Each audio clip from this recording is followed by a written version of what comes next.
Magandang araw po sa inyong lahat. Tara na at bilhin ang aming mga sariwang gulay na tiyak na mas presko pa kaysa sa mga alaala ninyo sa inyong mga ex, masiglang sigaw ni Sofia habang abala sa pagtitinda sa palengke. Ang kanyang tinig ay puno ng enerhiya, umaakit sa mga mamimili na dumaan sa kanilang pwesto. Sa gitna ng mga gulay na kanilang tinitinda, ang talong ang pinakamabenta. Hindi lamang ito dahil sa kalidad nito, mahahaba at matataba ang mga bunga, kundi pati na rin sa masiglang paraan ng pagbebenta ni Sofia. Ma'am, bili na po kayo ng talong namin. Siguradong mas mahaba at mas mataba pa ito kaysa sa mga pangako ng ex ninyo, pabirong sabi ni Sofia sa isang dumaan na customer. Tumawa ang babae at sumagot, tama ka dyan, iya. Ang talong nyo talaga ang pinakamasarap dito sa palengke. Kaya't palagi akong bumabalik dito. Salamat po. Siguradong busog kayo agad sa laki ng talong namin, dagdag ni Sofia na may ngiti sa kanyang mukha. Si Sofia ay panganay sa 5 magkakapatid, at mula nang mawala ang kanilang ama, ang kanilang ina na lamang ang katuwang niya sa buhay. Ang pagtitinda sa palengke ang kanilang pangunahing ikinabubuhay. Sa araw-araw, magkasama silang mag-ina sa pag-aalaga sa kanilang pwesto, salaitan sa pagbabantay upang may oras din para sa gawaing bahay. Hapon na nang bumalik ang ina ni Sofia mula sa kanilang bahay. Anak, umuwi ka na. May niluto na akong pagkain. Magpahinga ka na rin, sabi ng kanyang ina na may pagmamalasakit. Opo, Maria. Uuwi na po ako. Salamat po, sagot ni Sofia bago siya nagayos ng kanyang mga gamit.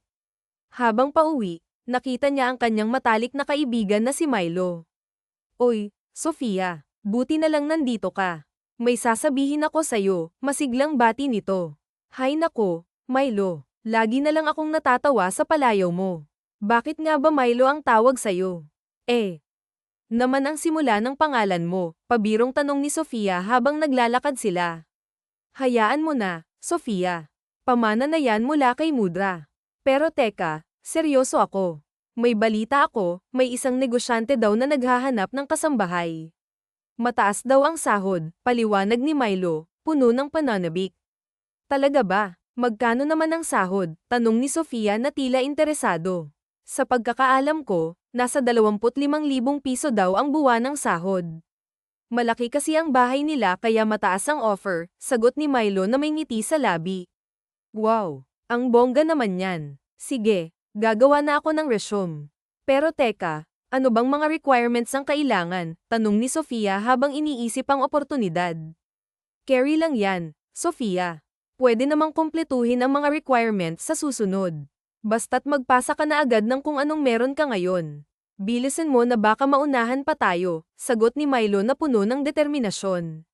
Kaagad na ibinalita ni Sofia sa kanyang ina ang tungkol sa oportunidad na ibinahagi ni Milo. Sa kabutihang palad, pumayag ang kanyang ina, kaya't sabay silang nag-asikaso ni Milo ng mga kinakailangang dokumento. Hindi nagtagal, natanggap si Milo dahil sa agarang pangangailangan ng kanilang magiging amo, isang gwapong negosyante. Nang makarating sina Milo at Sofia sa napakalaking bahay ng kanilang amo, parehong napanganga ang dalawa sa laki at karangyaan nito.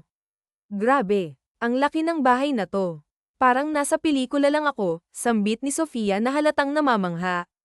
Oo nga, ang bongga talaga. Iba talaga kapag mayaman, no?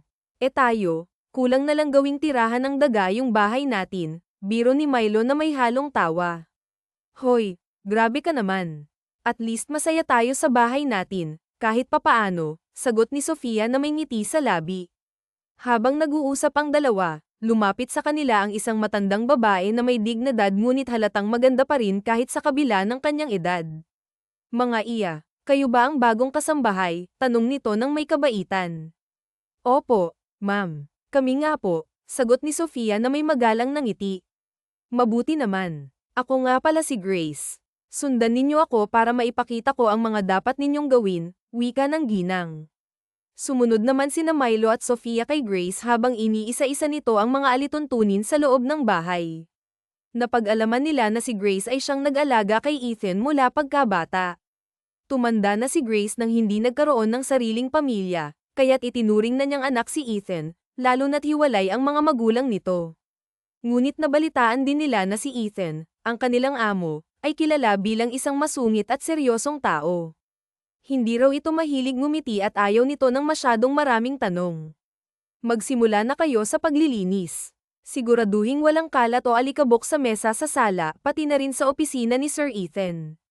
Ayaw niya ng madumi, bilin ni Grace sa kanila. Agad namang nagsimula sa paglilinis ang magkaibigan. Masigla si Sofia sa kanyang ginagawa dahil kasama niya si Milo. Matapos ang ilang oras, natapos din nila ang kanilang gawain. Halos lahat ng sulok ng bahay ay pinunasan nila upang masigurong walang alikabok. Nang maggagabi na, si Sofia ang nagkusang magluto ng hapunan dahil marunong siya sa kusina, habang si Milo naman ay abala sa paglalaban ng mga damit. Perfect na to, masayang sabi ni Sofia matapos tikman ang kanyang niluluto. Ngunit bigla siyang nagulat nang may marinig na malamig na boses sa likuran niya. "Who are you?" tanong ng isang lalaki. Napalingon si Sofia at halos malaglag ang kanyang kutsara nang makita ang gwapong lalaki sa kanyang harapan. Makinis ang balat nito, maputi, matangos ang ilong, makapal ang kilay, mahaba ang pilikmata, at mapupula ang labi. Hindi may kakaila na ito ang kanilang amo, si Ethan. Ngunit halata rin sa mukha nito ang pagiging masungit. "You're so gross," malamig na sambit ni Ethan nang mapansin niyang tumulo ang laway ni Sofia sa sobrang pagkabilib sa kanyang itsura. Agad namang pinunasan ni Sofia ang kanyang bibig. "Ay, pasensya na po, sir. Nagulat lang po ako," alang-alang sagot ni Sofia habang pilit na ngumingiti. Tinaasan siya ng kilay ni Ethan. "Ikaw ba ang bagong kasambahay?" tanong nito. "Yes po, sir," mabilis na sagot ni Sofia. "Okay, ayusin mo ang kilos mo. Ayoko nang tatanga-tanga," mariing sabi ni Ethan bago ito tumalikod at umalis. Naiwang nakatulala si Sofia. Grabe naman to. Ang sanggit, bulong niya sa sarili habang bumalik sa pagluluto. Habang abala sa kanilang mga gawain, nagpatuloy ang araw ng magkaibigan na puno ng mga biro at kwentuhan. Ngunit sa kabila ng lahat, dama pa rin nila ang tensyon sa presensya ni Ethan. "Napakabongga mo namang magpatawa, Sofia." "Ha, oo, aalis na ako, pero tandaan mo, kapag ngumiti si Sir Ethan, akin siya," sambit ni Sofia habang nakangisi. Napailing na lamang si Milo, ang kanyang matalik na kaibigan. Pagkatapos ng kanilang usapan, bumalik si Sofia sa loob ng bahay at nagpatuloy sa paglilinis. Kahit wala naman masyadong kalat, sinigurado niyang walang alikabok sa paligid, sapagkat napansin niyang tila allergic si Ethan sa alikabok. May mga pagkakataon na iba-iba ang oras ng pag-uwi ni Ethan. Minsan tanghali, minsan naman ay gabi. Abala raw ito sa negosyo, ayon kay Grace. Aniya, ito na lamang ang tanging pinagkakaabalahan ni Ethan. Ibig sabihin, talagang nagpapayaman pa ng todo si Sir Ethan, tanong ni Sofia na may halong pagtataka. Oo nga, wala na rin naman kasi siyang ibang iniintindi kundi ang negosyo. Ang mga magulang niya ay may kanya-kanya ng pamilya. Parang wala na silang pakialam sa kanya. Kaya nga naaawa ako kay Ethan. Alam kong apektado pa rin siya dahil sa hiwalayan ng kanyang pamilya. Marahil kaya siya ganun, napakalamig ng pakikitungo sa iba. Ayaw niyang malaman ng iba ang tunay niyang nararamdaman. Pero sa akin, hindi naman siya ganun, paliwanag ni Grace. Kaya nga po parang siya na ang epitome ng isang cold handsome businessman, sabi ni Sofia na may kilig sa boses. Napatawa naman si Grace. Alam mo, Sofia, kakaiba ka sa lahat ng naging kasambahay dito. Halos lahat sila, takot na takot kay Ethan.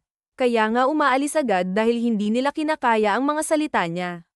Nako, carry ko lang po ang mga salita ni Sir Ethan kahit minsan nakakagigil. Pasok sa isang tenga, labas sa kabila. May goal nga ako, kapag napangiti ko siya, akin na siya, pabirong sabi ni Sofia na may kasamang tawa. Napakamot na lang si Grace sa ulo. Ay, ewan ko kung mapapangiti mo siya. At isa pa, nawala na ang gana niya sa pag-ibig simula nang iwan siya ni Isabela. Mas pinili kasi nito ang career kaysa kay Ethan. Ngayon, isa na siyang sikat na modelo sa ibang bansa, wika ni Grace. Ay, kaloka. Broken-hearted pala si Sir kaya naging ganyan ang ugali. Sakit naman pala sa puso ang dinanas niya. Hindi siya pinili, sagot ni Sofia na may halong awa. Tumango si Grace. Tama ka, pero huwag na nating pag-usapan ang tungkol kay Isabela dahil magagalit lang si Ethan. Ayaw niyang pinag-uusapan iyon. Tumango naman si Sofia bilang pagsang-ayon. Nagpaalam na si Grace dahil may pupuntahan pa siya, habang si Sofia ay nagsimulang magluto ng kanilang hapunan. Ngunit hindi pa rin maalis sa isip niya ang mga sinabi ni Grace. Ang bagong layunin niya ngayon ay mapangiti si Ethan, kahit isang beses lang. "Give me some water," biglang sigaw ni Ethan mula sa likuran. "Ay, Pashnia," napasigaw si Sofia sa gulat. Kunot noo niyang hinarap si Ethan. "Sir naman, bakit po ba kayo mahilig manggulat? Kung may sakit lang ako sa puso, malamang patay na ako ngayon," reklamo niya. "Okay, edi ipalibing kaagad kita," malamig na sagot ni Ethan na walang anumang emosyon. Umirap si Sofia. Napakalamig talaga ng pakikitungo ng kanyang amo. Kumuha siya ng tubig at iniabot ito kay Ethan. "Ito na po, sir, ang tubig na kasing lamig ninyo," mahinang sabi ni Sofia. "What?" tanong ni Ethan na may kunot sa noo. "Wala po, sir. Sabi ko po, ang gwapo ninyo." Solid, ngumisi si Sofia bago bumalik sa pagluluto. Naghanda na siya ng pagkain ni Ethan. Tahimik namang kumain si Ethan ngunit napansin niyang nakatitig sa kanya si Sofia. "Bakit?" tanong nito nang may halong inis. Mabilis na umiling si Sofia. "Wala naman po, sir. Napatingin lang ako sa inyo." "Ayoko nang tinitingnan ako. Tumingin ka sa iba," malamig na sagot ni Ethan. "Ay, bongga pala ng desisyon," bulong ni Sofia sa sarili. "Ano bang binubulong mo dyan? Bubuyog ka ba, ha?" tanong ni Ethan na halatang naiinis. Medyo, sir," pabirong sagot ni Sofia. Huminto sa pagkain si Ethan at tumingin ng matalim kay Sofia. "Hindi na ako natutuwa sa mga pinagsasasabi mo." Bigla namang kinabahan si Sofia. "Halata naman po, sir. At sumasagot ka pa, ha?" halos pasiga na sabi ni Ethan. Napakurap si Sofia sabay pilit na ngumiti. "Joke lang po, sir. Huwag na po kayong magalit. Titingin na po ako sa iba." Agad namang nagtungo sa labas si Sofia. "Hay, Pashnia. Pinagpawisan ako doon ah. Ang hirap naman pangitiin ang lalaking iyon," bulong niya sa sarili. Kumuha na lang siya ng wales para linisin ang mga dahon sa paligid. Samantala, nakatingin naman si Ethan kay Sofia mula sa bintana ng kusina. Naiinis siya sa pagiging madaldal nito, pero wala siyang masabi sa pagiging masipag at malinis nito sa bahay. "Kumain na po kayo, sir. Sigurado akong magugustuhan ninyo ang niluto ko. Ginawa ko po ito ng may pagmamahal," magiliw na wika ni Sofia habang nakangiti. Saglit na tumingin si Ethan sa kanya bago tumungo sa mesa. "Pakialam ko," malamig na tugon ni Ethan. Napabuntong hininga si Sofia habang palihim na binubulong sa sarili, "Pashnia talagang lalaking to." Nagsimula nang kumain si Ethan nang walang imik. Hindi maipaliwanag ni Sofia, ngunit natutuwa siyang pagmasdan ang amo habang kumakain. "Kapag ngumiti ka, akin ka," mahinang sambit niya, halos hindi naririnig. Napatingin si Ethan sa kanya. "Oh, bakit? Nanunood ka na naman sa akin habang kumakain?" tanong nito na may halong inis. Nagulat si Sofia at napakurap. "Ay, sorry po, sir," mabilis niyang sagot bago tumakbo palayo. Ngunit sa pagmamadali, nadulas siya at naupo sa sahig kasabay ng isang hindi inaasahang tunog, isang malakas na utot. Nagulat si Sofia nang marinig niyang tumawa ng mahina si Ethan. Nanlaki ang kanyang mga mata sa tuwa. Sa wakas, nakita niyang ngumiti at tumawa ang amo. Hindi lang ito basta ngumiti, natawa pa talaga. "Akin ka," biglang sigaw ni Sofia sa sobrang saya. Ngunit agad ding nagbago ang ekspresyon ni Ethan, bumalik ito sa dati nitong malamig na anyo. "Ano?" iritableng tanong ni Ethan. Ngumisi si Sofia habang nakaupo pa rin sa sahig. "Ano kasi yun, sir? Kapag ngumiti ka, akin ka," sagot niya sabay kindat. Nagsalubong ang kilay ni Ethan. "Anong pinagsasasabi mo? Baliw ka na ba? Tumayo ka na nga dyan. Patanga-tanga ka kasi kaya ka nadidisgrasya. Napotot ka pa, Kadiri," malamig na wika nito bago muling nagpatuloy sa pagkain. Marahan namang tumayo si Sofia habang hawak ang kanyang likuran. "Aray ko naman. Pakiramdam ko napisa ang puwet ko," reklamo niya nang may halong biro. Napalingon si Ethan at tila nagpipigil ng tawa. "Ano ba? Kumakain ako dito tapos nagsasalita ka ng ganyan," inis na sabi ng lalaki. Totoo naman po, sir. Pakiramdam ko talaga napisa ang puwet ko sa lakas ng pagkakabagsak. Kaya nga po ako napotot," inosenteng paliwanag ni Sofia. Pasimpleng kinurot ni Ethan ang sarili upang pigilan ang pagtawa. Umalis ka na sa harapan ko kung ayaw mong tanggalin kita, utos niya. Agad namang umalis si Sofia habang hawak pa rin ang kanyang likuran. Nang makaalis na siya, doon na tumawa ng tahimik si Ethan. Hindi niya mapigil ang matawa sa eksenang nakita niya, ang pagdulas ni Sofia kasabay ng tunog ng utot nito. Loko ang babaeng yun. Puro kalokohan at katangahan ang alam, mahinang bulong ni Ethan habang nagwawalis ng mga tuyong dahon. Samantala, si Sofia naman ay napapangiti habang naaalala ang pagngiti ni Ethan. Napakagwapo pala niya lalo na kapag nakangiti. Makalaglag panty ang datingan. Siguro kailangan pa palang mapahiya ako para lang mapangiti siya. Okay na rin palang nadulas ako. Baliw ka na yata talaga, Sofia. Hindi ko inaasahan na may kasambahay akong baliw, biglang sabi ni Ethan mula sa likuran. Muntik nang matamba si Sofia sa gulat, mabuti na lamang at nahawakan siya ni Ethan sa bewang. Agad din siyang binitiwan nito. Mabilis ang tibok ng puso ni Sofia habang nakatingin kay Ethan. Masyado kang magugulatin. Madidisgrasya ka pa sa pagiging magugulatin mo, sabi ng lalaki. Alam mo naman po pala, sir. Bakit pa kayo nagsasalita sa likuran ko? Sagot ni Sofia na may halong inis. Ano bang pakialam mo? Wala kang pakialam kung anong gusto kong gawin. Magwalis ka na. Ayusin mo ang pagwawalis mo, sagot ni Ethan bago tuluyang sumakay sa kotse. Inis na umirap si Sofia. Pash niya na lalaking to, kahit kailan talaga, bulong niya habang nagwawalis. Tumawa si Gelo. Easy ka lang, pinupuri ko lang naman ang kasambahay mo. Pero baka naman binibira mo ang babaeng yun, matalim siyang tinitigan ni Ethan. Sira ulo ka ba? Bakit ko naman gagawin yun? Huwag mo nga akong igaya sa'yo na kahit sino na lang basta mag-init niyang katawan mo. Burra ka ng burra, baka sa tono ni Ethan ang pagkainis. Grabe ka naman. Pero maiba tayo, may nagugustuhan ka na ba? O baka naman hinihintay mo pa rin si Isabela? Hindi na umimik pa si Ethan. Sa totoo lang, wala naman siyang ibang minahal at ninais na makasama kundi si Isabela kaya kahit nararamdaman na niyang walang pag-asa, umaasa pa rin siyang babalikan siya ni Isabela. Iniwan kasi siya nito para sa karera. Mas pinili ni Isabela ang pangarap niya kaysa kay Ethan. Samantala, inayos na ni Sofia ang higaan niya dahil hinihintay na lang niyang matapos kumain ang dalawa para mahugasan niya ang pinagkainan at nang sumilip siya, wala nang tao sa kusina. Agad na bumaba ng hagdan si Sofia para makapaghugas na. Si Ethan naman ay nagtungo na sa kanyang kwarto para makapagpahinga. Nang matapos maghugas si Sofia kumuha siya ng damit dahil magbabanyo siya. Pumasok sa banyo mula sa baba habang si Ethan naman ay hindi makatulog kaya naisipan niyang tumambay muna saglit sa sala. Pash niya. Ipis, malakas na sigaw ni Sofia sabay labas ng banyo. Ipis, muling sigaw ni Sofia kaya napalingon sa kanya si Ethan. Kaagad na nag-iwas ng tingin si Ethan nang makita niya ang hubad na katawan ni Sofia Halos sumabog naman sa hiya si Sofia nang makita niya si Ethan sa sala na nakatingin sa ibang direksyon. Napaupo sa lapag si Sofia sabay takip ng maselang bahagi ng kanyang katawan. Hindi naman siya makabalik sa loob dahil nandoon ang ipis na kinatatakutan niya. Takpan mo yang katawan mo. Walang emosyong sabi ni Ethan sabay hagis ng damit nito kay Sofia Nagangat naman ang tingin si Sofia Nakita niyang six-pack abs ni Ethan dahil nakahubad na ito. Napalunok siya. Amkyat na ng hagdan si Ethan habang naiwan naman si Sofia na nakasunod ang tingin sa katawan ng binata. Inamoy muna ni Sofia ang damit ni Ethan.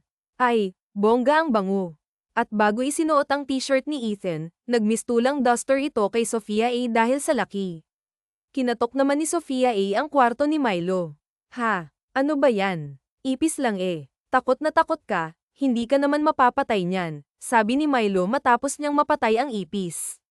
Hindi na ikinwento ni Sofia na nakita siya ni Ethan na nakahubad dahil baka pagtawanan lang siya ni Milo. Agad na nagbihis si Sofia at saka bumalik sa kanyang kwarto. Kinabukasan, hiyang-hiya si Sofia na tumingin kay Ethan dahil sa nangyari. Sir, okay na po ang pagkain ninyo, sabi niya nang hindi man lang tumitingin sa lalaki. Okay, salamat, tipid na sabi nito. Agad namang umalis si Sofia nagtungo siya sa labas at saka naisipang magdilig ng mga halaman. Ayaw niya munang makita si Ethan dahil nahihiya siya. Hay, ano ba yan? Puro kapalpak na lang ang nangyayari sa akin, inis niyang bulong sa sarili. Sofia ay, Pashnia. Bulyo ni Sofia A. Napakamot siya sa kanyang ulo.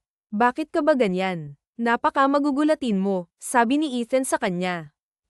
Ikaw po, sir, bakit ka po ganyan? Alam nyo namang magugulatin ako pero patuloy pa rin kayo sa biglang pagsasalita sa likuran ko. Mocktail naman ni Sofia A. Tinaasan siya ng kilay ni Ethan. Sumasagot ka pa, mabilis na umiling si Sofia A. Naku, sir, hindi po. Joke lang po yun. Bakit nyo po pala ako tinawag? Magpapasama ako sa'yo sa grocery at dahil masarap kang magluto, may gusto akong ulam na lulutuin mo. Bilisan mo dyan at magbihis ka na. Nanlaki naman ang mata ni Sofia A. Po, bakit kayo pa po ang kasama ko? Hindi po ba kayo busy? Wala po ba kayong gagawin? Carry bells ko naman po mag-grocery mag-isa. Tinitigan siya ng masama ni Ethan. Susunod ka sa akin o tatanggalin kita sa trabaho. Alang-inang ngumiti si Sofia A. Nako, sir, susunod po. Ito naman, sabi ko nga magbibihis na ako Patakbong pumasok sa loob ng bahay si Sofia A. habang si Ethan naman ay napailing na lang. Samobra yata ang kadaldalan ng kasambahay niya. Siya lang ang kasambahay niya na nagagawang sumagot ng tuwiran sa kanya.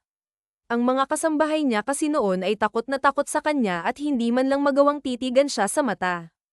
Tara na po, sir, sambit ni Sofia A. Napatingin saglit si Ethan kay Sofia A. Simple lang ang suot ng dalaga pero bagay na bagay sa kanya. Kitang-kita ang magandang hubog ng katawan ni Sofia A. Bigla tuloy na alala ni Ethan ang hubad na katawan ni Sofia A. Kaagad siyang tumalikod dahil pakiramdam niya na mumula na ang kanyang mukha. Pinaandar na niya ang sasakyan paalis. Sa tingin mo kulang pa ba ang karne na yan? Tanong sa kanya ni Ethan. Nak, sir, sobra na yan, ang dami na po niyan, sagot naman ni Sofia A. Okay, tipid na sabi ni Ethan at saka na unang naglakad. Nang matapos silang mamili, inis na nakasunod si Sofia A. kay Ethan. Ang bigat kasi ng dala niya. Pas siya na lalaking to, akala niya yata lalaki ako. Ang bigat ng mga pinabuhat niya sa akin, mocktail ni Sofia A. Lumingon siya ni Ethan. Ano ba? Bakit ang bagal mong maglakad? Ngumuso si Sofia A. Ay, sir, kaloka ka naman. Ang bigat kaya ng mga dala ko. Hindi naman kasi ako ganun kalakas para magbuhat ng sobrang bigat. Reklamo ni Sofia A. Pues, kayanin mo, sabi ni Ethan sabay lakad palayo. Inis na umirap si Sofia A. Pashnia talaga, kung may brilyante lang ako ng apoy kanina ko pa sinunog ang lalaking to, gigil na sabi ni Sofia A. habang patuloy sa paglalakad. Nang may lagay sa sasakyan ang pinagbibili nila, niyaya siya ni Ethan kumain. Hindi na siya nag-inarte pa dahil gutom na talaga siya. Dahan-dahan ka naman sa pagkain. Kung sumubo ka parang isang buwan kang hindi nakakain nakakahiya ka, sabi sa kanya ni Ethan. Umurap si Sofia A. Gutom na po kasi talaga ako, sir. Sa bigat ba naman ng binuhat ko, sinong hindi magugutom? At saka wala naman akong pakialam sa kanila. Basta ako kakain ako, period. Napailing na lang si Ethan at saka nagpatuloy na sa pagkain. Nagulat nga siya nang maubos ni Sofia A. ang inorder niyang pagkain dahil madami yon. Hi, salamat, nabusog din, sabi ni Sofia A. sabay hawak sa tiyan. Ang takaw mo pala, parang hindi ka babae. Bakla ka ba? Tanong sa kanya ni Ethan. Anong bakla? Babae ako, sir, no. Nakita mo na nga ang pete ko, sasabihin niyo pa akong bakla, sabi naman ni Sofia A. Napalunok naman si Ethan sabay iwas ng tingin. Ewan ko sa'yo, sabi niya sabay kuha ng bill nila. Habang abala si Ethan sa pagbabayad, bigla namang nakaramdam ng pananakit ng tiyan si Sofia A. Napatingin siya kay Ethan. Tinaasan siya ng kilay ng lalaki. Bakit, sir? Pwede bang mauna na ako sa sasakyan? Hindi ko na kasi kaya baka dito ako abutin, nanghihinang sabi ni Sofia A. Ha? Anong pinagsasasabi mo? Maghintay ka, sabi naman ni Ethan. Tumayo na lang si Sofia A. at saka pa simpleng tumalon-talon. Napailing na lang si Ethan nang mapatingin sa kanya. Agad namang sumunod si Sofia A. nang maglakad na si Ethan. Nagmamadaling pumasok sa loob ng sasakyan si Sofia A. habang nakahawak sa kanyang tiyan. Sir, pwede po bang favor? Bilisan mo po ang pagmamaneho para makauwi na tayo, sabi ni Sofia A. sabay kagatlabi. Ano, inuutusan mo ba ako? Sino bang amo sa ating dalawa? Sir, please po, nagmamakaawa ako, nanghihina. Sabi ni Sofia A. sabay hawak ng mahigpit sa kanyang tiyan. Hindi. Huwag mo akong utusan, matigas na sabi ni Ethan at saka binagalan ng pagmamaneho. Halos tumatamblang na sa loob ng sasakyan si Sofia dahil nadudumi na talaga siya. Sir, please po, bilisan niyo na yung pagmamaneho, halos pasigan na sabi ni Sofia sinisigawan mo ako. Dahil dyan mas babagalan ko pa, at binagalan nga ni Ethan ang pagmamaneho. Namimilipit na sa sakit ng tiyan si Sofia dahil talagang lalabas na ang kanyang dumi. Sige, sir, bagalan mo pa, sisubog ang tae ko dito sa sasakyan mo. Kanina pa ako natatae, pinagpapawisan na ng malamig si Sofia ano? Kadiri ka talaga. Ang takaw mo kasi, inis na sabi ni Ethan at saka pinabilis ang takbo ng sasakyan. Ano ba ang baho ng utot mo? Nakakamatay, gigil na sabi ni Ethan sabay bukas ng bintana ng kanyang sasakyan. Hindi na magawang makapagsalita pa ni Sofia dahil baka lumabas lang ang tae niya at nang makarating sila sa bahay, agad na nagtungo si Sofia sa banyo. Samantalang si Ethan naman ay inis na lumabas ng sasakyan, nasenggot niya kasi ng maigi ang mabahong utot ni Sofia Sumunod pang mga araw, unti-unti nang nasasanay si Ethan sa kadaldalan ni Sofia pero madalas niya pa ring binabara ang kadaldalan ni Sofia Sa kabilang banda, napapalagay na rin ang loob niya sa dalaga dahil kapag may nagagawa itong kapalpakan, hindi niya maiwasang matawa pero patago siyang tumatawa dahil ayaw niyang makita ni Sofia na natatawa siya. Pag ngumiti ka, akin ka, sabi ni Sofia sa likuran ni Ethan.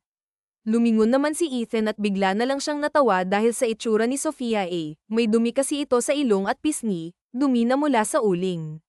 Yehey, napatawa kita. Mas higit pa sa pagngiti ang nagawa ko, masayang sabi ni Sofia agad na tinikom ni Ethan ang kanyang bibig. Talaga ba? Nakakatawa kasi ang itsura mo. Umalis ka na nga sa harapan ko, nagkukunwaring inis na sabi ni Ethan sabay talikod. Malawak na pangiti si Ethan dahil natatawa talaga siya sa itsura ni Sofia Oh, huli ka, balbon. Kitang-kita ko na nakangiti ka, sabi ni Sofia sa kanyang harapan, sinilip pala siya nito. Ano ba? Hindi ba sinabi ko sa'yo na umalis ka sa harapan ko at maghilamos ka nga, may dumi ka sa mukha, pasiga na sabi ni Ethan. Ngumuso naman si Sofia at saka nagtungo sa banyo. Napangiwi naman si Sofia nang makita niya ang itsura sa salamin, nalagyan pala ng uling ang kanyang ilong at pisngi dahil naglinis siya ng ihawan kanina. Samantala, alam na ni Sofia sa kanyang sarili na gusto na niya si Ethan kaya naman ginagawa niya ang lahat para mapangiti ito. Madalas nga siyang nag-i-imagine na magkasintahan silang dalawa dahil alam naman niya sa totoong buhay na imposibleng magustuhan siya ni Ethan. Oh, tulala ka na naman dyan. Nag-i-imagine ka na naman na magkayakap kayo ni Sir Ethan, sabi sa kanya ni Milo sabay upo sa kanyang harapan. Ito naman, panira ng moment.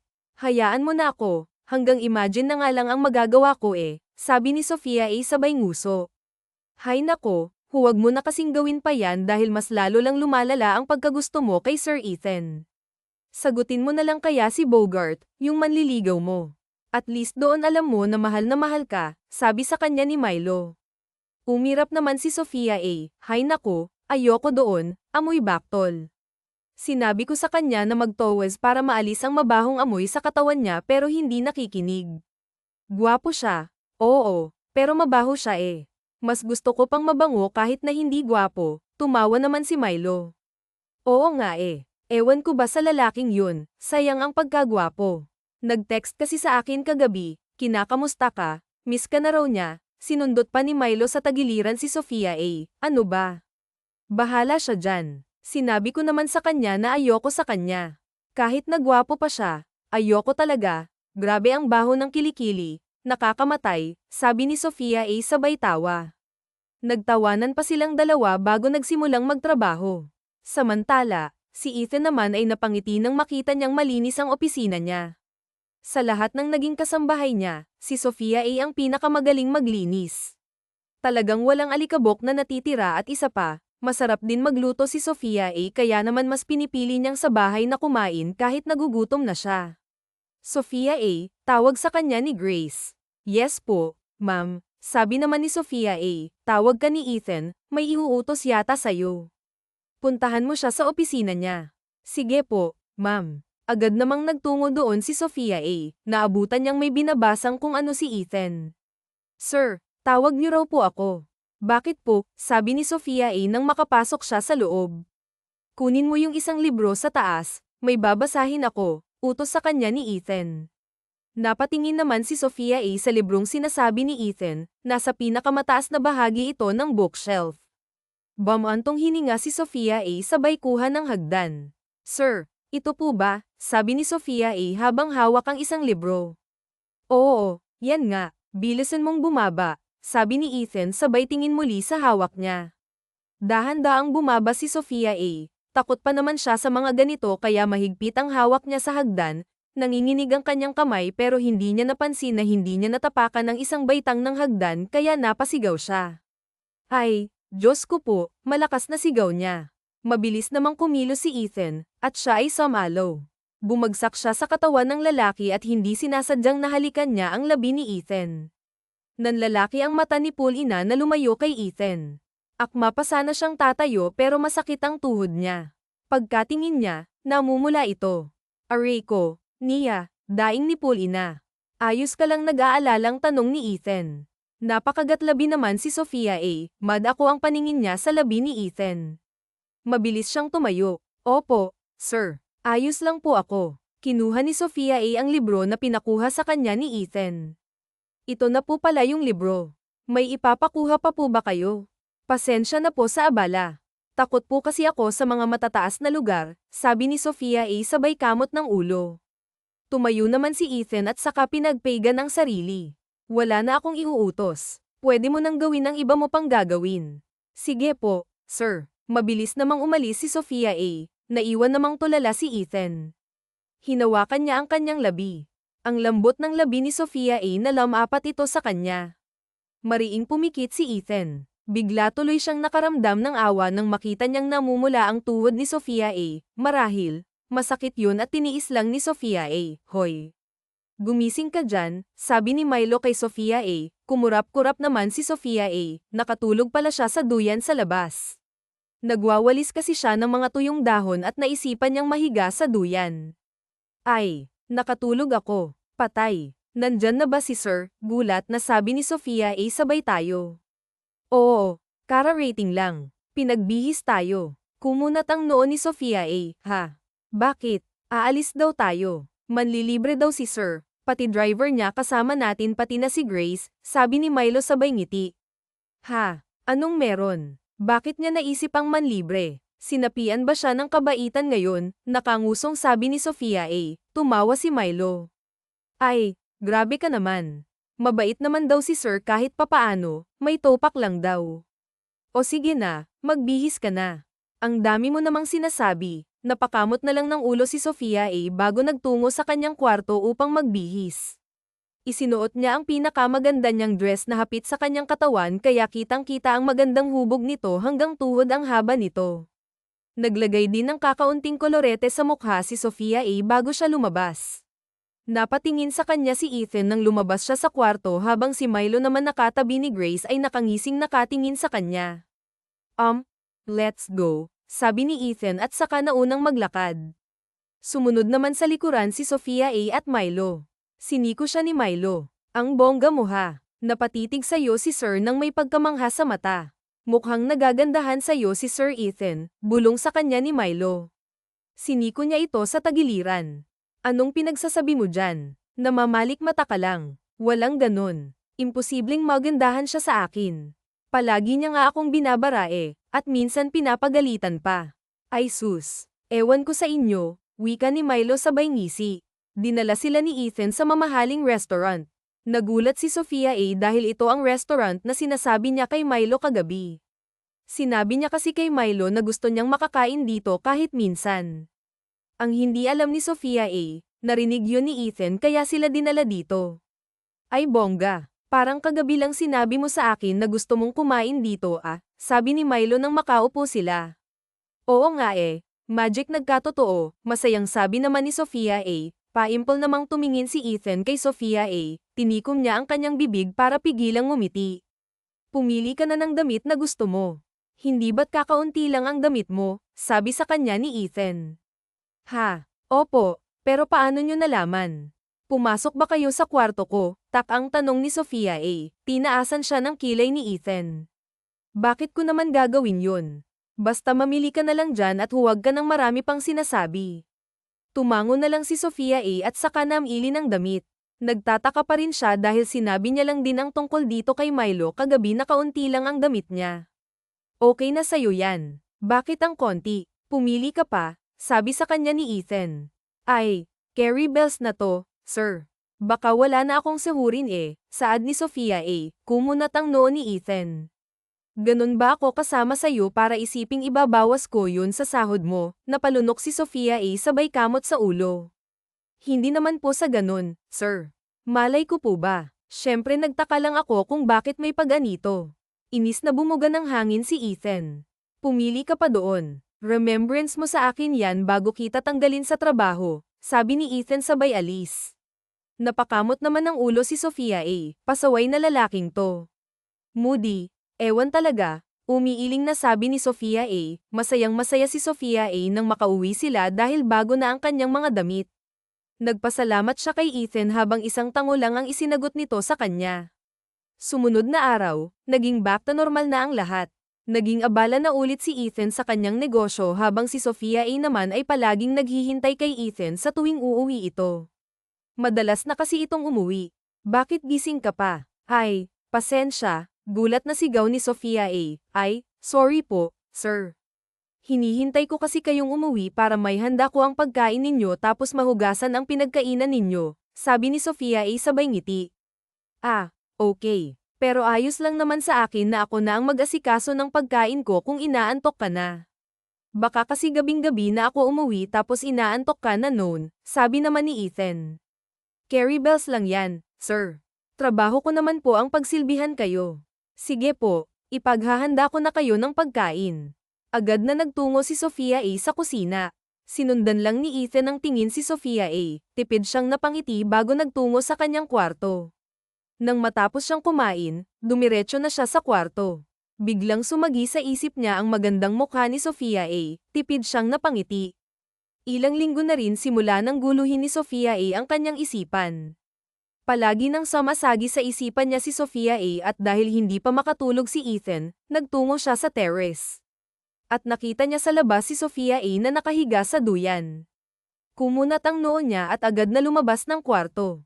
Bakit nandito ka pa sa labas? Gabi na, sabi niya kay Sofia A. Napabangon naman si Sofia A. Ano po kasi, hindi po ako makatulog kaya naisipan kong lumabas at magpahangin. Baka sakaling antukin ako sa malamig na simoy ng hangin. Kayo pala, sir, bakit kayo nandito? Tumikim si Ethan. Wala lang. Naisipan ko lang lumabas, palusot niya. Tumango-tango naman si Sofia A. Gusto niyo po bang mahiga dito sa duyan? Umiling si Ethan. Hindi na, magpapahangin lang ako dito saglit tapos ay papasok na rin ako sa loob. Huwag mo na akong intindihin. Okay po, sir, tugon ni Sofia A. at saka bumalik sa pagkakahiga sa duyan. Bamantong hininga si Ethan. Ewan niya ba pero biglang bumilis ang tibok ng puso niya. Naglakad siya palayo mula sa kinaroroonan ng dalaga at saka tumingin sa ibang direksyon. Ayaw niya kasing may lang sa kanya si Sofia A. kaya lumayo muna siya. Ilang minuto ang lumipas, naglakad si Ethan pabalik sa kinaroroonan ni Sofia A. at namilog ang mata niya nang makitang mahimbing na natutulog ang dalaga. Tipid siyang ngumiti, lumapit siya para pagmasdan ito at saka marahang hinaplos ang buhok niya. Sofia A., ano bang ginawa mo sa akin? Bakit palagi na lang kitang naiisip, bulong ni Ethan. Malalim ang paghinga ni Sofia A. Ibig sabihin ay tulog na ito kaya naman naisipan ni Ethan na buhatin si Sofia A. patungo sa kwarto nito. Marahan niyang inilapag sa kama ang dalaga at saka hinalikan ito sa noo bago tuluyang isinara ang pinto. Halos isang taon na pagiging kasambahay ni Sofia A. Pakiramdam niya alam na niya kung ano ang kiliti ni Ethan kahit na minsan, saad naman ni Milo. Umirap si Sofia A. Sa'yo lang yun sa akin ngumingiti si Sir A. Di ba may goal ako dati pa na kapag ngumiti siya, akin siya at for sure napapaibig ko na si Sir kahit pa konti-konti. Mahinang tumawa si Milo. Alam mo, ewan ko sa'yo. Sa bagay, libre lang naman ang mangarap. O sige na, marami pa akong labahan. Iniwan na siya ni Milo. Naiwan naman si Sofia A sa labas dahil magdidilig pa siya ng mga halaman. Sofia A. Ay, pasensya naman, sir. Bakit po? Sabi ni Sofia A nang tumingin siya sa likuran niya. Magbihis ka. Aalis tayo. Wika ni Ethan sabay ngiti. Namilog naman ang mata ni Sofia A. Aalis. Bakit po? Saan po tayo pupunta? Basta magbihis ka na. Iintayin kita sa sasakyan ko. Malambing na boses na sabi ni Ethan. Napatango na lamang si Sofia A sabay lakad patungo sa kanyang kwarto. Kasabay ng pagbilis ng tibok ng kanyang puso. Bakit kaya ako pinapaboran? Saan kaya kami pupunta? Tanong ni Sofia A sa sarili. Dinala siya ni Ethan sa isang sikat na pasyalan. Tuwang-tuwa naman si Sofia A dahil ngayon lang siya nakapunta sa ganoong lugar. Masaya siya habang nakatitig sa magandang view ng lugar. Naaaliw din siya sa mga batang naghahabulan. Ang ganda naman dito. Salamat po, sir, nakangiting sabi ni Sofia A. Walang anuman. Nagugutom ka na ba? Gusto mo na bang kumain? Umiling si Sofia A. Hindi pa, sir. Nga pala, sir, pwede ba akong sumakay sa kabayo? Agad na tumango si Ethan. Oo naman. Talaga. Salamat, sir. Agad namang sumakay sa kabayo si Sofia A. Naiwan namang nakangiti si Ethan habang tinitingnan si Sofia A na masayang nakasakay sa kabayo. Ilang minuto ang lumipas, tinawagan siya ng kaibigan niyang si Gelo. Hello. Bakit, Gelo? Tanong ni Ethan sa kabilang linya. Nasaan ka? Sabi naman ni Gelo. Sinabi ni Ethan ang lugar kung nasaan siya at pagkatapos ay binaban na ni Gelo ang tawag. Nagtaka naman si Ethan pero hindi na niya binigyang pansin pa yon. Nakailang ulit pang sumakay si Sofia A sa zipline. Hinayaan na lang siya ni Ethan na magsawa at nang mapagod si Sofia A, kumain sila saglit. Thank you pala dito, sir. Nag-enjoy po talaga ako, sabi ni Sofia A sabay kagatlabi. Walang anuman. Napasaya ba kita? Sabi ni Ethan habang nakangiti. Opo, tugon ni Sofia A. Mabuti naman kung ganun, saad ni Ethan. Kayo po, sir. Napapasaya ko po ba kayo? Kasi madalas ko na kayong makitang ngumiti sabi naman ni Sofia A sabay kamot sa ulo. Napakagatlabi si Ethan sabay kamot sa ulo. Oo, medyo. Ang kulit mo kasi. Natatawa ako sa mga kapalpakan mo. Natawa naman si Sofia A. Ayos lang sa akin kahit pumalpak ako o mapahiya basta makita lang kitang nakatawa at nakangiti, sabi ni Sofia A sabay iwas ng tingin. Tumikim naman si Ethan. Bakit mo naman gusto akong mapasaya? Napalunok si Sofia A sabay tingin sa mga mata ni Ethan. Kasi ayokong makakita ng taong malungkot o nakabusangot ang mukha at isa pa, mas lalo kayong nagiging gwapo kapag ngumingiti kayo, para kayong artista. Kinagat ni Ethan ang pang-ibabang labi niya. Ngayon lang siya nasiyahan sa taong nagsabi na gwapo siya. Madalas kasi nawala siyang pakialam kapag sinasabihan siya ng ganun. Nga po pala, sir, may sasabihin po sana ako sa inyo. Tumaas ang kilay ni Ethan. Ano yun? Ilang beses namang lumunok ng laway si Sofia A. Huwag po sana kayong magagalit sa akin ha. Hindi ko naman po sinasadya kusa ko na lang siyang naramdaman. Pinigilan ko naman kasi alam kong malabo kaya nag-i-imagine na lang ako. Biglang kumabog ang puso ni Ethan. Ano ba yon? Kumamo muna ng ulo si Sofia A sabay hinggang malalim bago nagsalita, gusto po kita, sir. Pasensya na po kung nagustuhan ko kayo. Huwag po kayong mag-alala. Hindi ko naman kayo guguluhin o haharutin pero titingnan ko kayo palagi. Huwag po sana kayong magalit sa akin, sir. Huwag po kayong mag-alala, mawawala rin naman po ito kasi alam ko naman na hindi nyo magugustuhan ang isang kagaya ko pero sana hayaan nyo na lang ako na tingnan kayo palagi, sabi ni Sofia A sabay yumuko. Natawa naman si Ethan. Aaminin niya, kinikilig siya ngayon. Ito ang unang beses na kinilig siya dahil may umaming babae sa kanya. Inangat niya ang mukha ni Sofia A, at bakit naman ako magagalit? Ang totoo niyan ay gusto na. Naputol ang sasabihin ni Ethan nang may tumawag sa kanya sa di kalayuan. Nakita niya si Isabela kasama si Gelo. Mabilis na tumakbo si Isabela patungo kay Ethan at saka niyakap ito ng mahigpit. Napakurap naman si Sofia A sabay hawak sa kanyang dibdib. Biglang kumirat ang kanyang dibdib kaya nag-iwas siya ng tingin. I miss you, Ethan. Susurpresahin sana kita sa bahay ninyo kaso sabi ni Tita Alma wala ka doon kaya nagpatulong na ako kay Gelo, sambit ni Isabela. Nagkatinginan na naman sina Ethan at Gelo pagkatapos ay ang paningin ni Gelo kay Sophia A. Napakagatlabi siya nang mapagtanto niya kung bakit nandito si Sophia A. Bahagyang tinulak ni Ethan si Isabela. Teka lang saglit, may sasabihin lang ako kay Gelo. Lumapit si Ethan kay Gelo. Bakit hindi mo sinabi na nandito siya? Bulong ni Ethan. Kumamo ng ulo si Gelo. Sorry Ethan, hindi ko naman alam na nandito pala kayo ni Sophia A. Hindi ko alam na lumalim na pala ang pagkagusto mo sa kanya. Kasi nga di ba sinabi mo na mawawala rin yan? Inis na antong hininga si Ethan. Anong gagawin natin rito? Nagkibit balikat si Gelo. Hindi ko alam. Sorry, Ethan. Ethan, may problema ba? At sino palang babaeng to? Mataray na sabi ni Isabela sabay tingin kay Sophia A mula ulo hanggang paa. Ah, siya si Sophia A. Kasambahay ko siya. Nagpasama ako sa kanya dito para may kasama naman akong mag-ala. Palusot ni Ethan sabay tingin kay Sophia A. Agad namang tumingin sa ibang direksyon si Sophia A. Okay mabuti naman at kasambahay mo lang. Halika na, gusto ko munang magpahinga sa bahay ninyo. Agad namang kumapit sa braso ni Ethan si Isabela. Napatingin doon si Sophia A. Nilapitan naman ni Gelo si Sophia A.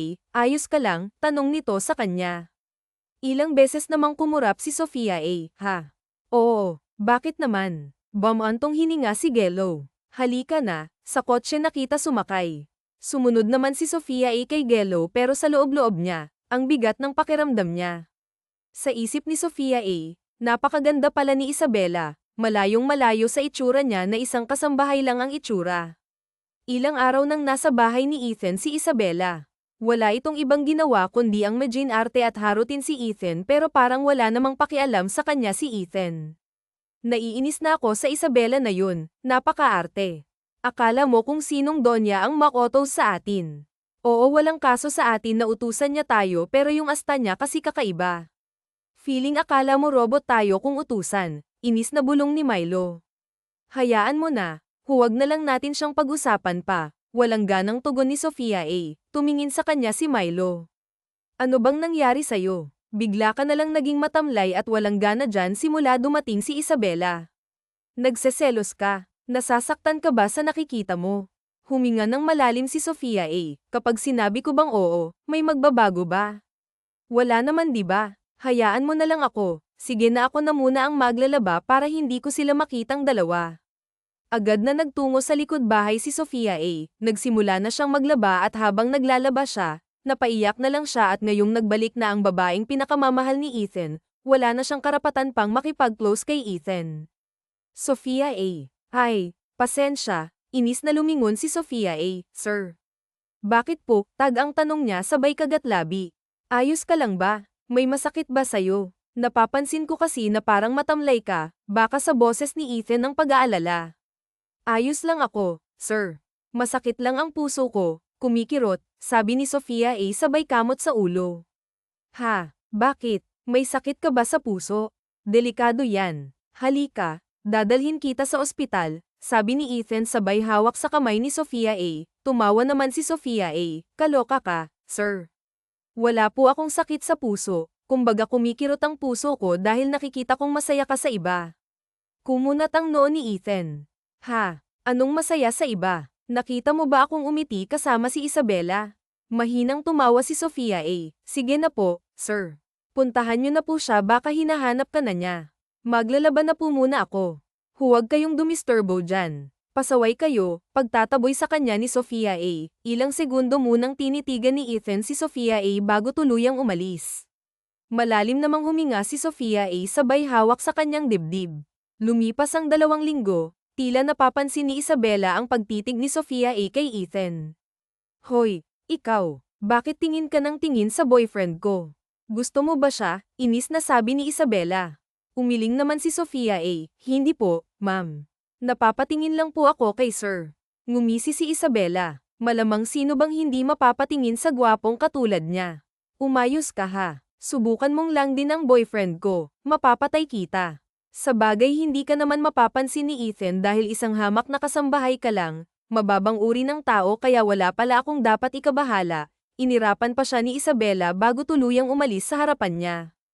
Inis namang umirap sa hangin si Sophia A. Pasang babaeng to. Kung may brilyante lang ako ng hangin tinanggalan ko na siya ng hininga. Nakakagigil ang gaga. Nang magtungo si Isabela kay Ethan, walang emosyon ang mukha nito. Pakiramdam nga niya, hindi masaya si Ethan sa pagdating niya. Ano bang problema mo? Babe, hindi ka ba masaya na nandito na ako? Inis na tanong ni Isabela.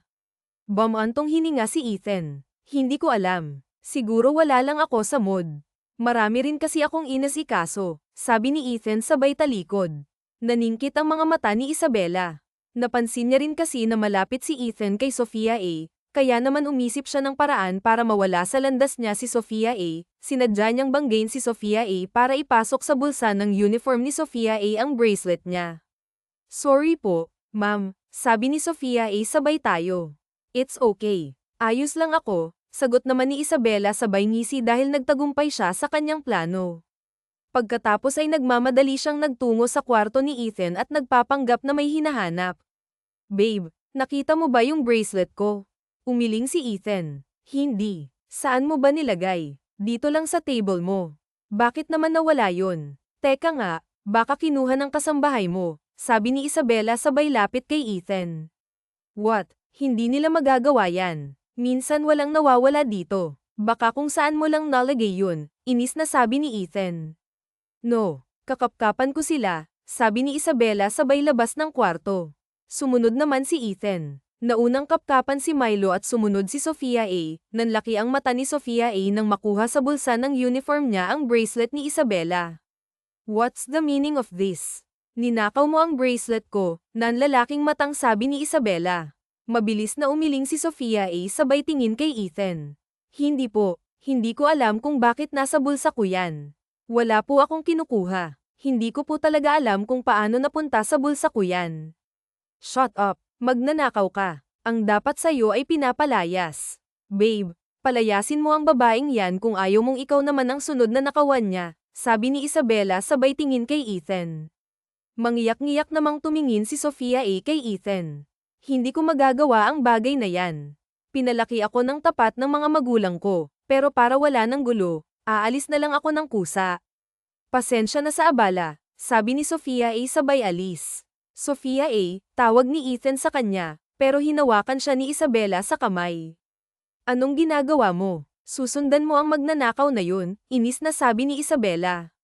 Inis namang binawi ni Ethan ang kamay niya sabay akyat sa kanyang kwarto. Malakas kasi ang kutob niya na hindi yun magagawa ni Sofia A. Samantala, umiiyak nang nag-impake si Sofia A, iniisip pa rin niya kung paano napunta sa bulsa niya ang bracelet na yun, dahil hindi naman talaga niya kinuha yun. Sa pag-alis ni Sofia A, naging mainitin muli ang ulo ni Ethan at mas lalo niya pang naiisip si Sofia A, nag-aalala siya para sa dalaga.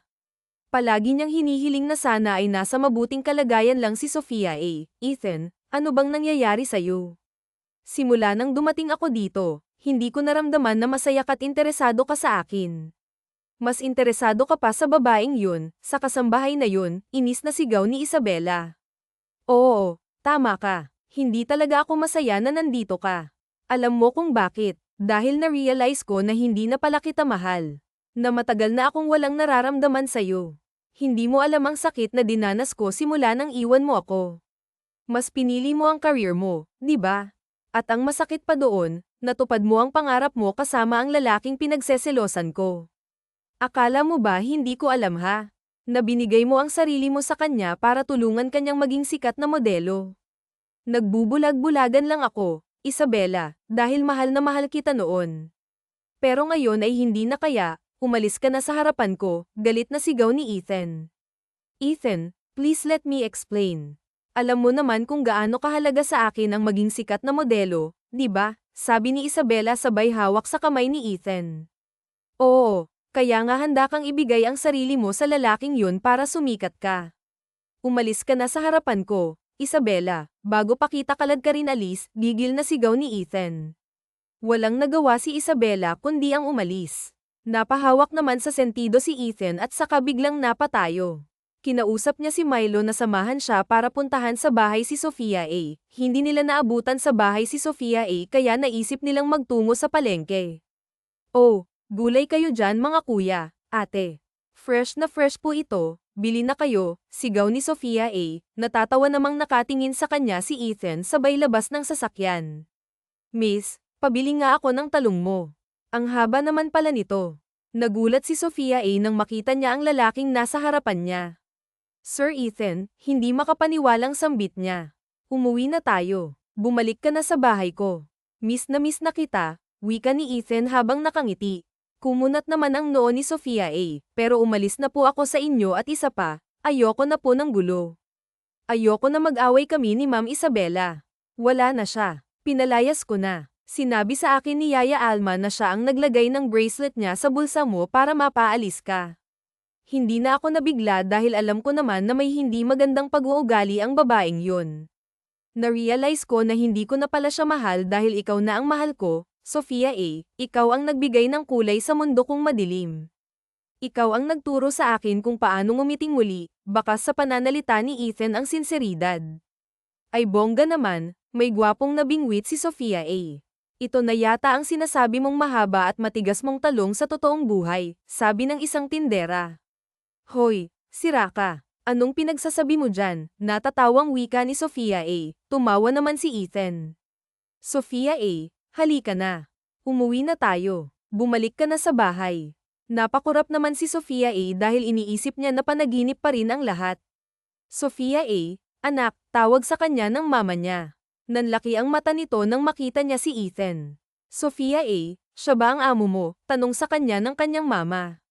Opo, Maria. Siya nga po, siya si Sir Ethan. Sabi naman ni Sophia A, magandang araw po, tita. Nandito po ako para kunin ang kamay ng anak ninyo. Gusto ko pong maging asawa ang anak ninyo. Pumapayag po ba kayo na makasal kami? Sabi ni Ethan sabay hawak sa kamay ng mama ni Sophia A. Naghiyawan naman ang mga tao sa paligid. Hindi napansin ni Sophia A na marami na palang tao ang nakatingin sa kanila. Anak, papakasalan ka raw ng amo mo. Payag ka ba? Wala namang problema sa akin basta't nagmamahalan kayo, sabi ng mama ni Sophia A sabay kalabit sa kanya. Kumamaw naman ng ulo si Sophia A. Sir, sigurado po ba kayo dyan? Baka joke lang yan ha. Huwag kayong pasniyo dyan. Nasaktan nyo na ako ng bongga. Mahinang tumawa si Ethan. Hindi ito joke, Sophia A. Mahal kita kaya sana pumayag ka na pakasalan ako. Grabe sana all talaga mala fairy tale ang datingan, sabi ng isang babae. Diyos mio, ate, pumayag ka na. Napakagwapo ng lalaking nasa harapan mo. Oo ka na agad, sabi pa ng isa. Malawak na ngumiti si Sophia A sabay tango. Oo, pumapayag ako na pakasalan ka, Ethan. Malakas na palakpakan at hiyawan ang bumalot sa palengke. Mahigpit namang niyakap ni Ethan si Sophia A sabay halik sa labi nito. Agad na sumama si Sophia A kay Ethan pabalik sa kanila. Masayang-masaya naman si Ethan dahil sa wakas kasama na niyang muli si Sophia A. Isang linggo lang ang pinalipas ni Ethan at pinakasalan niya agad si Sophia A. Tinulungan niya rin ang pamilya ni Sophia A. Binigyan niya ito ng negosyo kaya naman hindi na nagtitinda sa palengke ang mama niya. Pati magandang bahay ay binigyan niya rin ito. Love, sobra na ang tulong mo sa akin sa pamilya ko. Hayaan mo naman ako na kumilos para sa kanila, sabi ni Sophia A habang nakayakap kay Ethan. Hayaan mo na ako, love. At isa pa, hindi na rin iba sa akin ang pamilya mo dahil asawa na kita. Hayaan mo na akong tumulong sa kanila at isa pa, marami naman akong pera. Hindi ko naman madadala yan kapag namatay ako, di ba? Mabuti pang magamit na lang yun sa pagtulong, tugon naman sa kanya ni Ethan. Sa bagay, tama ka love. Nagpapasalamat ako sa itaas dahil dumating ka sa buhay ko. Hindi mo lang basta binago ang buhay ko, minahal mo ako kung sino man ako. Kung ano man ang estado ko sa buhay na akala ko imposibleng mahalin mo ang isang kasambahay na kagaya ko. Hinawakan ni Ethan sa pisngi si Sophia A. Ako ang dapat magpasalamat sa iyo dahil binago mo ang dating ako. Akala ko habang buhay na lang akong ganito na walang emosyon, na walang pakialam sa paligid, ni hindi marunong tumawa at ngumiti ngunit nang dahil sa iyo nagbago ang lahat ng yun. At saka wala akong pakialam kung ano ka man basta ang alam ko lang mahal kita. Hindi hadlang ang estado natin sa buhay para mahalin kita. Ang importante mahal kita at mahal mo ako. Yun lang ang mahalaga at wala nang iba. Sumiksik sa matipunong dibdib ni Ethan si Sophia A. Ngayon ay masayang-masaya na siya dahil kapiling na niya sa iisang kama ang lalaking dati ay pangarap lang niya. Silang dalawa na ang nagtutulungan para mapalago ang kanilang negosyo at pagkatapos nagbigay tulong din sila sa mga mahihirap dahil tama nga naman si Ethan, hindi madadala ng sinumang ang kayamanan kung sila ay patay na kaya mainam na ito'y magamit sa kabutihan. Namuhay sila ng payapa at puno ng pagmamahal pati na rin ng walang sawang pagtulong nila sa kapwa ay pinagpatuloy nilang dalawa.